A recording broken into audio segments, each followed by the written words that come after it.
ഇപ്പോൾ നടി മേനക സുരേഷ് നമ്മോടൊപ്പം ചിരിക്കുകയാണ്.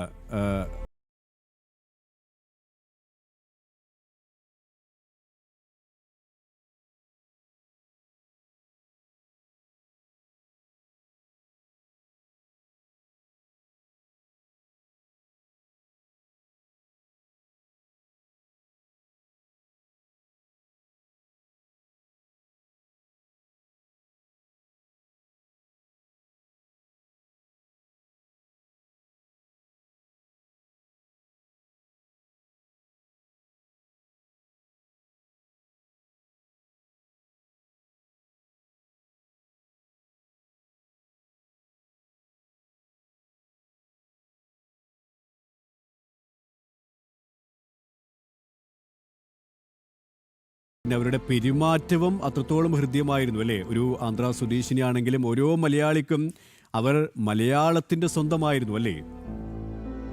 ഞാൻ തെലുങ്ക് ഫംഗ്ഷൻസിനൊക്കെ പോകും. എൻ്റെ ബെത്താസിലിരുന്ന സമയത്തേക്ക് തെലുഗു അസോസിയേഷന്റെ ഫംഗ്ഷനിലോ എന്തെങ്കിലും പോവുകയാണെങ്കിൽ അമ്മയെ കാണുവാണ്. മിക്കവാറും അമ്മയും പി ശ്രീനിവാസ് സാറിനൊക്കെ കാണും. അപ്പൊ അമ്മ എപ്പോ കണ്ടാലും ഉടനെ പറയും, എനിക്ക് ഇവൾക്ക് വേണ്ടി പാടിയ പാട്ടിന് എനിക്ക് നാഷണൽ അവാർഡ് കിട്ടിയതാണ് എന്ന് പറയും. എല്ലാവരുടെ അടുത്തും പറയും. അതൊക്കെ ഭയങ്കര സ്നേഹമാണ്. പിന്നെ അവിടെ ഞാൻ അവരുമായിട്ട് സംസാരിക്കുകയാണെങ്കിൽ ഞാൻ അവരുടെ മൊബൈലിൽ ഞാൻ ഇതുവരെ വിളിച്ചിട്ടില്ല. സാധാരണ മോൻ മരിച്ചപ്പോൾ മാത്രമാണ് ഞാൻ വിളിച്ചത്. അതിന് മുന്നേ മകൻ മുരളിയായിട്ടാണ് നല്ല ആയിരിക്കും. എപ്പോഴും ബർത്ത്ഡേ ആവുമ്പോൾ വിളിക്കും. എന്ത് കാര്യമാണെങ്കിലും എന്തെങ്കിലും ഒരു റീൽ കണ്ടാൽ വിളിക്കും, മുരളിയെ വിളിക്കും. മുരളി അമ്മയ്ക്ക് കൊടുക്കാമെന്ന് പറയും. അങ്ങനെയാണ്. അപ്പൊ ഞാൻ ചോദിക്കും മുരളിയുടെ അടുത്ത്, എങ്ങനെയാണ് നിങ്ങൾ രണ്ടുപേരും അവിടെ താമസിക്കുന്നത്, അവിടെ എന്തെങ്കിലും ഉണ്ടോ, അടുക്കളയ്ക്ക് ആളുണ്ടോ, അതൊക്കെ ചോദിക്കുമ്പോൾ പറയും, എന്തിനും എന്നെ ഇവിടെ ചുറ്റിലും ആളുകൾ ഇരിക്കുകയല്ലേ, അവരുടെ വീട്ടിൽ നിന്ന് എല്ലാം കൊണ്ടുതരും നമുക്ക് എന്ന് പറയും. പിന്നെ എപ്പം എന്ത് ചെയ്യും ചേച്ചി, എന്ത് ചെയ്യും എന്നുള്ള ചോദിച്ചാൽ പറയും, അത് ഞാൻ കുറെ പാട്ടുകൾ ഇങ്ങനെ കേട്ടോണ്ടിരിക്കും. പഴയ ഒരുപാട് പാട്ടുകൾ ഇങ്ങനെ കേൾക്കും. അപ്കമിങ് ആയിട്ടുള്ളവരുടെ എല്ലാ പാട്ടുകളും കേൾക്കും, സംസാരിക്കും. ഭയങ്കര സ്നേഹമാണ്.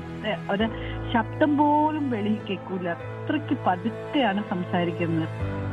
ജാനകി അമ്മ എന്ന് പറഞ്ഞു കഴിഞ്ഞാൽ ആ വെള്ള ആ സാരിയും ആ നെറ്റി നിറച്ചുണ്ടായിരുന്ന ആദ്യം കുങ്കുമവും പിന്നീട് അത് കഴിഞ്ഞ പൊട്ട് വീശിക്കുന്ന അതും അവരുടെ ചിരിയും ഇപ്പോഴും മായാത്ത രൂപമാണ് മനസ്സിൽ നിന്ന്. അതെ അതെ, ആ ഹൃദ്യമായ രൂപം പോലെ തന്നെയാണ് അവരുടെ ഹൃദ്യമായ പെരുമാറ്റവും അല്ലേ? ശരിക്കും പറഞ്ഞാൽ നമ്മുടെ ശാരദ ചേച്ചിയും ഇവരും കൂടെ ഒരുപാട് ഭയങ്കര സ്നേഹിതികളാണ്. ഒത്തിരി സ്നേഹിതികളാണ് രണ്ടുപേരും കൂടെ. അപ്പം ദിവസവും രണ്ടുപേരും തമ്മിൽ അങ്ങോട്ടും ഇങ്ങോട്ടും സംസാരിക്കുന്നവരാണ്. മുരളി മരിച്ചപ്പോഴേക്കും ശാരദ ചേച്ചിക്ക് അങ്ങോട്ടേക്ക് പോകാൻ പറ്റുന്നില്ലായിരുന്നു. കാല് വയ്യാത്ത കൊണ്ടും സുഖമില്ലാത്തതുകൊണ്ടും ഒക്കെ പോകാൻ പറ്റില്ലായിരുന്നു. പക്ഷെ ഞാൻ ആദ്യം മുരളി മരിച്ചു എന്ന് പറഞ്ഞിട്ട് ഞാൻ ആദ്യം വിളിച്ചത് ശാരദ ചേച്ചിയാണ്. ചേച്ചി എന്താണ് ചേച്ചി ഇങ്ങനെ കേൾക്കുന്നതെന്നാണ് അങ്ങനെയാണ് ഞാൻ വിളിച്ചത്.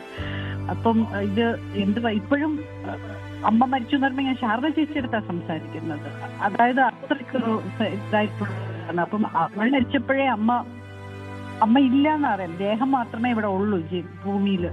മനസ്സും ശരീരവും ഇതൊക്കെ പോയി അമ്മയ്ക്ക്. അത്രയ്ക്കും തളർന്നു പോയി അവർ മകൻ മരിച്ചതോടുകൂടി. മകനില്ലാതെ അവർക്കൊരു ജീവിതമേ ഇല്ല. അങ്ങനെയായിരുന്നു.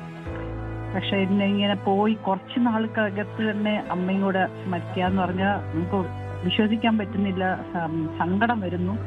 എന്ത് ചെയ്യാനാണ്, ഇത് ആരോട് പോയി ഇനി നമ്മൾ ദുഃഖവാർത്തയുടെ കാര്യം സംസാരിക്കാനാണ് എന്നുള്ള രീതിയിലാണ്. അപ്പൊ അദ്ദേഹത്തിന് അമ്മയ്ക്ക് എന്താ പറയുക, എല്ലാം നമ്മുടെ ലോകമെമ്പാടും അത്രയും ഇതുണ്ട്, പ്രേക്ഷകരുണ്ട്, ഹൃദയം നിറഞ്ഞ ആഗ്രഹങ്ങളൊക്കെ ഉള്ളതാണ്. അവർക്ക് നിത്യശാന്തി കിട്ടിയിട്ട് മാത്രമേ എനിക്ക് പറയാൻ പറ്റുള്ളൂ. വേറെ എന്ത് പറയാനാണ്. എനിക്ക് തന്നെ എത്രയോ പാട്ടുകൾ, എത്ര പാട്ടുകൾ എനിക്ക് മറക്കാൻ പറ്റില്ല.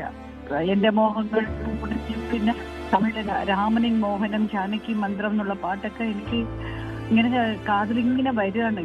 അമ്മ എപ്പോഴും ചിരിച്ച് സംസാരിക്കുന്ന രൂപമാണ് എൻ്റെ അടുത്ത് വന്നുകൊണ്ടിരിക്കുന്നത്. പതുക്കെ ചെവിയുടെ അടുത്ത് ഇങ്ങനെ നല്ല തമാശ പറയും, ഭയങ്കരമായിട്ട് തമാശ പറഞ്ഞ് ചിരിക്കും. അയ്യോ, അതൊക്കെ ഓർമ്മ വരുന്നുണ്ട് പറയാനാണ്. അമ്മയ്ക്ക് നിത്യശാന്തി കിട്ടട്ടെ മാത്രമേ ഉള്ളൂ. അതെ, അത് തന്നെയാണ് എല്ലാവരുടെയും പ്രാർത്ഥന. കാരണം അത്രത്തോളം ഹൃദ്യമായ മധുരഗാനങ്ങൾ, എത്രയെത്ര മധുരഗാനങ്ങളാണ് മലയാളിക്ക് സമ്മാനിച്ചത്. ആ യാത്ര പറച്ചിൽ ഉൾക്കൊള്ളാനാകുന്നില്ല ഒരു മലയാളിക്കും. നന്ദി ശ്രീമതി മേനക സുരേഷ്, ഈ ഒരു സമയം ഞങ്ങളോട് സഹകരിച്ചതിന്.